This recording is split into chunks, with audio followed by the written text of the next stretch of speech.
really matters? That might be the most important question you can ask. So let's talk about it. Welcome to What Really Matters podcast, Everyday Spirituality with Karen Wyatt. In this podcast, I share with you things I'm working on and learning in my own life about how to be a better person and how to grow spiritually and to higher consciousness. So this is, of course, an ongoing learning experience for all of our lives. And I'm in the middle of my process, just as I'm sure you are. So in the podcast, I just try to share with you things I've recently learned or that I've come across that I find really helpful that might be helpful to you as well. And I wanted to give you a little follow-up from last week's episode on self-forgiveness, just to let you know that I have really been working hard on this topic of trying to forgive myself from some of the blame and the shame and the self-loathing really that I've carried with me for all of my life.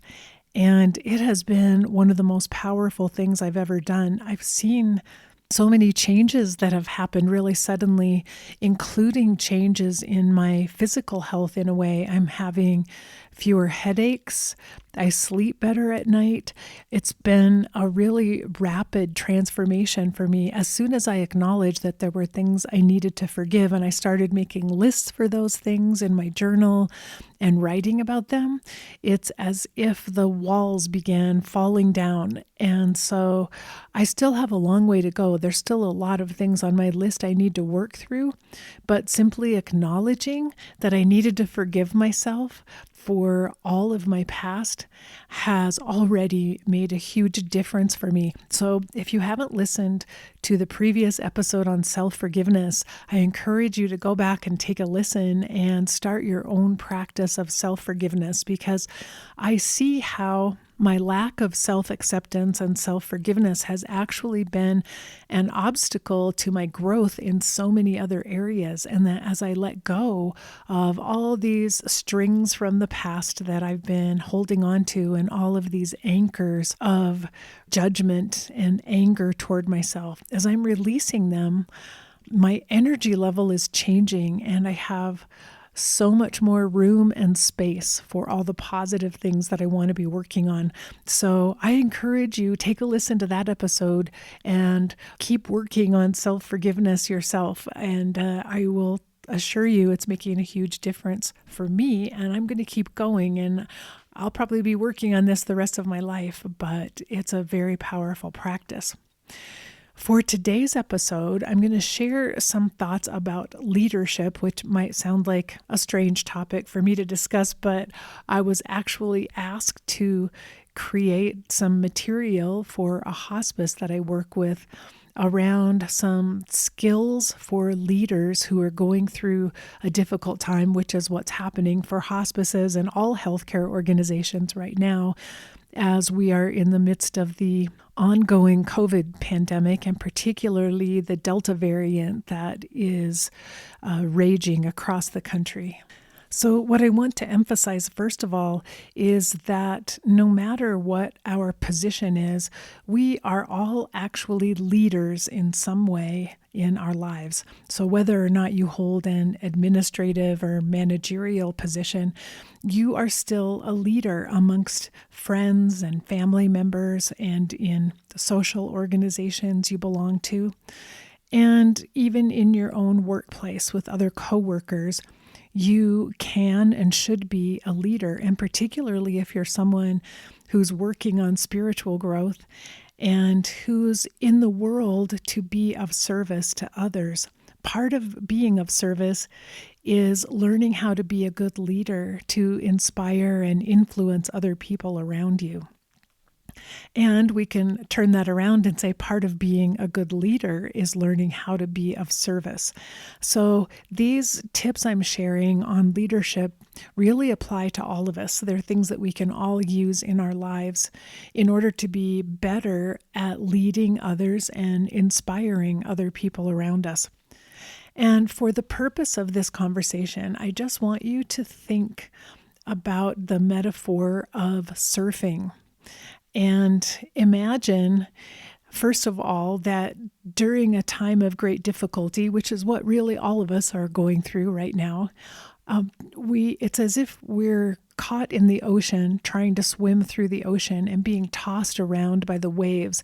The waves keep coming one after another.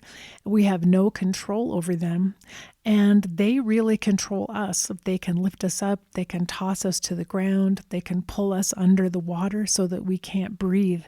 And that very challenging and difficult times of life can feel exactly like that. Like we're literally drowning in the ocean, unable to get ourselves out of the water or save ourselves in many ways. So, what we want to become as leaders and as people trying to navigate challenging times, we want to become accomplished surfers who learn how to ride on top of the waves and go with the flow of the waves instead of being tossed around by the waves. And if you think about it, a surfer actually has something solid to stand on in the form of the surfboard that they're riding across the waves. So the surfboard provides a place of connection and groundedness during a time when everything seems to be shifting, when it feels as if we're in quicksand and everything is falling apart, or according to the metaphor, when we're being tossed around by the waves. The surfboard is something solid that we can stand on and learn to balance upon to help us get through these difficult times. So to be a good leader in the midst of a crisis, you need to be the person who can rise above the tumult of the waves around us, find a surfboard to stand on, and navigate and ride those waves. You can be a leader. You can stand out as a beacon of calmness and equanimity during challenging times if you can learn how to create your own surfboard, so to speak, that you can balance upon and ride upon and count on to carry you across these challenging waves.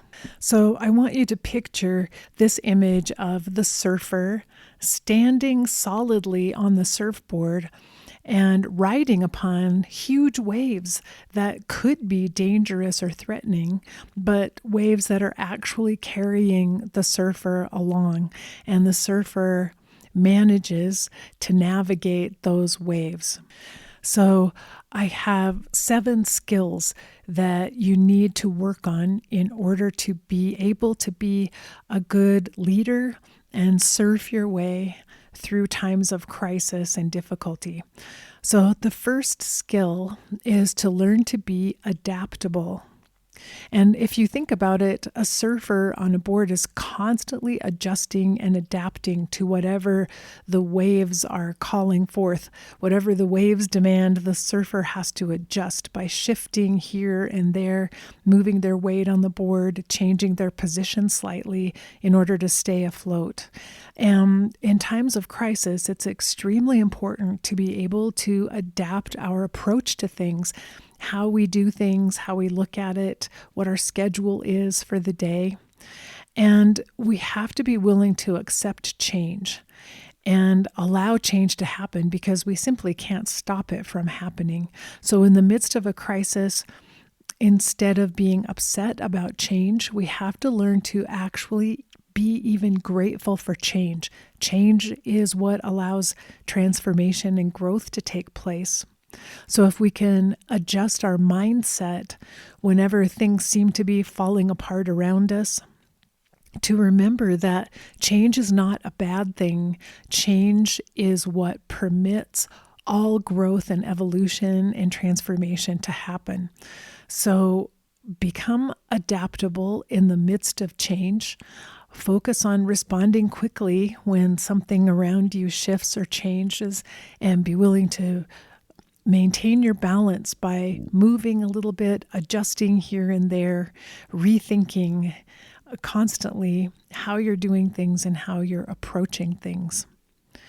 So this first quality of being able to be adaptable is important, but it's actually really challenging for us, and particularly for our lower selves, our lower minds, and our egos, which prefer to operate in a more rigid pattern from day to day, to do things the same way, because there's a sense of control in that and a sense of familiarity.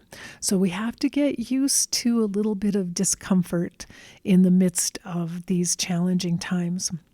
We have to be able to live with the fact that there isn't a lot of certainty here, and be willing to let go of things that we thought were important to us in order to stay afloat, at least to stay on top of our surfboards and to keep going. And so the next skill that we need is the ability to stop trying to control what can't be controlled. This is also another challenge for us, because particularly when we think of leadership, we think of having a certain amount of control over things around us, and that's what leadership is all about, is being the person in charge or the person who has control. But in fact, a really good leader doesn't demand control.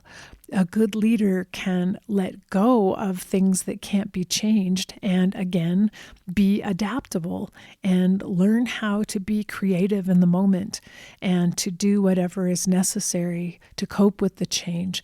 So we can waste a lot of our energy if we try to control things around us. And imagine that if a surfer tried to control the waves, that would never work. The surfer would instantly crash and fall into the ocean.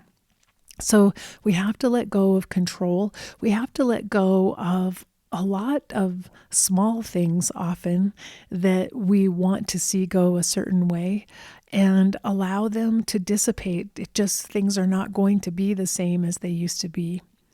And we have to stop resisting the changes that are coming toward us and just allow them to happen as they happen.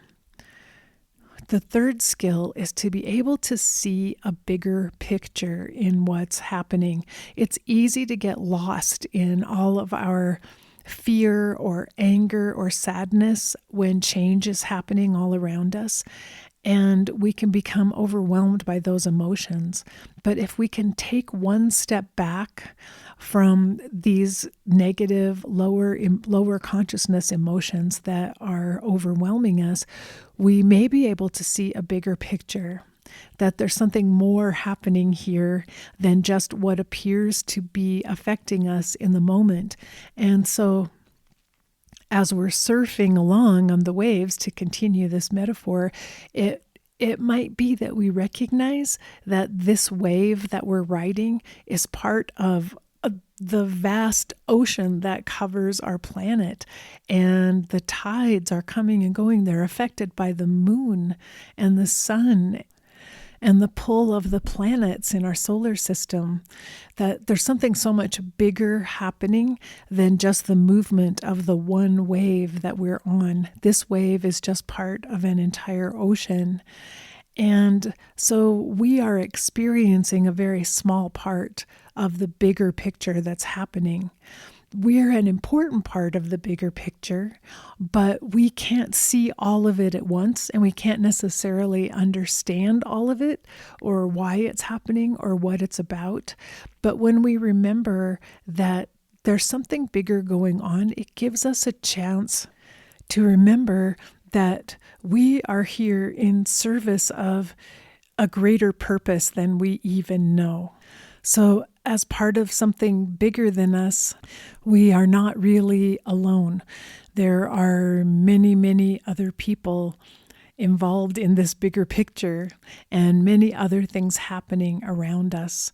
So it gives us a chance to put things in a new perspective, perhaps, and to not see our difficulties or our challenges as the only thing of importance in the world. Simply, we are part of this huge tapestry that is being woven together in this moment. And as leaders, we might be able to help other people around us who are struggling to see that they are not alone and that they too are part of something bigger than them. The next important leadership skill is the ability to be able to focus on the present moment. And if you go back to thinking about a surfer who's riding the waves, the surfer has to constantly be aware of what's happening right here and right now as they're maintaining balance on the surfboard and adjusting to the little changes from moment to moment in the wave that is carrying them. The surfer can't be focusing too much on what's the next wave behind me going to be like, or even thinking about a wave they surfed on yesterday, because that would take the focus off of this moment, and all attention and all energy is necessary in the moment in order to do the most skillful job of riding that wave on the surfboard. And it's so true for us in life. The more we're able to focus in on what we're doing in the moment, right here and now, the more effective we will be at the task we're trying to do, because we will have all of our energy present for us to devote to that task. But it's something we really have to learn, because of course in the process of completing tasks and doing things from day to day, we make lists and we plan ahead and we have schedules and calendars. And it's very easy to get sucked into worrying about something that's coming up next week that is on our minds, that we're concerned about, and to lose some of our focus on what it is we have to get done right now, today. So I'm a big proponent of making those lists, putting things down in writing so that there is a plan and a schedule for the future, but then walking away from it and knowing I don't have to worry about that right now because that's happening next week. And I already wrote it down and it's already planned for me. So now I'm going to focus on what I have to get done today in this moment and not be distracted by what's coming up next week. Of course, there are situations when we have to do some work today to help us with next week's project as well, but then that becomes part of our present moment. It's on our list for today of things we need to do. I need to take step 1, 2, and 3 in advance so that I'm ready for what's coming next week. We don't worry so much about next week. We simply work on step 1, 2, and 3 today because they need to be done here and now in the present moment. So that's one of the ways I try to keep pulling myself back to the present when I'm getting work done, is to remember that any time I spend worrying about what's coming up in the future is actually a huge drain of my energy that I could be putting to use to get done what's right in front of me here and now. So be a good surfer and focus in the moment. What is the most important thing you can do right now? What is at the top of your list in terms of things that are urgent? And again, part of that includes being able to stay in balance as the surfer has to do. And that means balanced in every way. So it's not just balancing your schedule, but balancing your physical health, getting enough rest, eating a healthy diet, getting some exercise, taking care of yourself physically, also emotionally by dealing with negative feelings, self-forgiveness, self-compassion, as we've talked about before, dealing with your own mindset and working on being able to be mindful in the present moment and letting thoughts go that are distracting and that take you away. And then also your spiritual balance, making sure that you honor certain practices and rituals in your daily life that help you stay balanced in a spiritual way. So this idea of being in the present moment and focusing on the present involves your entire being, body, mind, emotions, spirit, and doing whatever it takes to be as balanced as possible in your life. The next skill to learn is to learn to be tolerant. Tolerant of mistakes, your own and mistakes made by other people, and to be able to let go of some perfectionism, because particularly in the midst of a crisis and a challenging time, it's a waste of energy to try to be perfect about everything that you do or to expect other people to be perfect. So we have to develop an attitude of tolerance for the flaws and the shortcomings of ourselves and of other people, and to realize that when we're under a lot of, we may not be able to be as perfect as we would like to be. And I think part of this skill involves also realistic goal setting. We have to learn when we're under pressure, we may not be able to accomplish as much as we wish we could. We need to be able to manage our own expectations for ourselves, but also the expectations of other people. And that means not making promises that we might not be able to keep. We add too much stress to ourselves and too much conflict in our relationships if we make unrealistic promises and set goals that can't be met. So be honest with yourself about what's possible to accomplish, and be honest with other people as well, even if they might feel disappointed that you're not willing to promise as much. It's far better to promise less and possibly deliver more than it is to make unrealistic expectations and then fall short and have to live with the disappointment around that. So be tolerant of the fact that in a crisis situation or a challenging time, you may not be able to do everything as well as you would like. And be tolerant of the people you work with or people around you who are also dealing with the same kind of pressure and stress and may also fall short. And the next skill to learn is related, which is to be able to have compassion for everyone. I think sometimes in a crisis situation, when we're feeling stressed and overwhelmed and overworked, we focus in on ourselves, our own needs and our own feelings and emotions, and we sometimes forget that we need to extend compassion to other people. I see that that's missing in a lot of areas in our world right now, that many of us are so concerned about our own situation that we forget that other people need our compassion as well. And a good leader is someone who fosters a huge open-heartedness toward other people and who works on the skill of compassion and doesn't forget that other people are also suffering.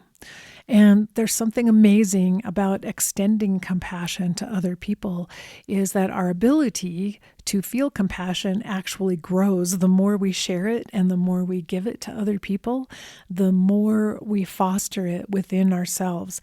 So it may seem in the midst of a crisis like I have to devote my energy to myself just to survive. I don't have any bandwidth to care about someone else and what they're going through. But the fact is, when we begin to share our light and our love and our compassion toward others, it only grows within us, and our ability to share becomes so much stronger.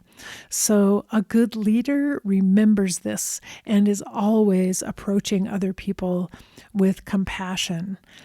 And I don't mean compassion that arises from codependency, where we enable other people to be their worst selves because we don't hold them accountable. The type of compassion I'm talking about says, everyone's having a hard time right now. I have to give space for people to do their best. But if someone is not doing their best, I also, out of compassion and love, need to hold that person accountable. I need to be able to be firm with them and set boundaries and to say, it looks like you could do a better job here when that is called for, because sometimes setting boundaries and holding people accountable is the most compassionate and loving thing that we can do. So remember, when we talk about compassion, it isn't a weak, passive compassion that just steps back and allows people to do anything. It's strong and powerful. It's fierce love, fearless love that steps forward and assists people in becoming their best selves by providing feedback, boundaries, and consequences. And the last skill of a good leader, I think, is a sense of optimism, a belief that life is good overall.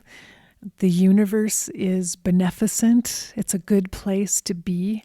And that whatever we're experiencing or going through right now will ultimately pass. And that we can help each other and hold on and stay on top of our surfboard, but know that there will be a time when things are not as difficult and not as challenging. And so the good leader doesn't lose sight of that, doesn't lose sight of the fact that there is something good here for everyone. We're moving in the direction of goodness and light and love overall, no matter how discouraging and negative things feel right now at this moment. But the good leader is the holder of that sense of hope and optimism for the future and can hold space for that on behalf of others who feel pretty shaky and are not able to be in that same place of hope and optimism. The best way to navigate our suffering is to see that it has meaning to it, that there is some sort of purpose or something that can be learned from every experience. And so that is the attitude and mindset of a leader that can be helpful to others who, in the moment, are not able to take that perspective. So just a quick review of these leadership skills that I wanted to talk about. First, be adaptable and learn to accept change. Then stop trying to control what can't be controlled. Third, see the bigger picture. Fourth, focus on the present moment. Fifth, be tolerant of mistakes, your own and others. Sixth, have compassion for everyone. And 7, remember that this too shall pass. So those are some things I'm reminding myself of right now as I struggle to be a leader of some sorts in my own world and to stay afloat atop of the waves that are crashing around me on my little surfboard here. And it feels good sometimes to have my feet firmly planted, even if the surfboard feels very small in the midst of a vast ocean, but to know that I have the means of riding the waves. I don't always stay up there. I'm not always afloat. I'm often being tossed around by the waves, but I have the tools and I have the means of staying there. And when I do manage that, it feels wonderful. It's an amazing ride. And so I hope you'll think about this and see if it applies to you. I don't know. But what's your surfboard like? And can you make it a little stronger and sturdier so that you feel safe standing on it and allowing it to help you ride the waves? So until the next time we're together, remember that we're really here for love. If we only remember that, that's the most important thing we could possibly focus our time and energy on. So face your fear, be ready for whatever happens next in your life, and love each and every moment of your very precious life. Bye-bye.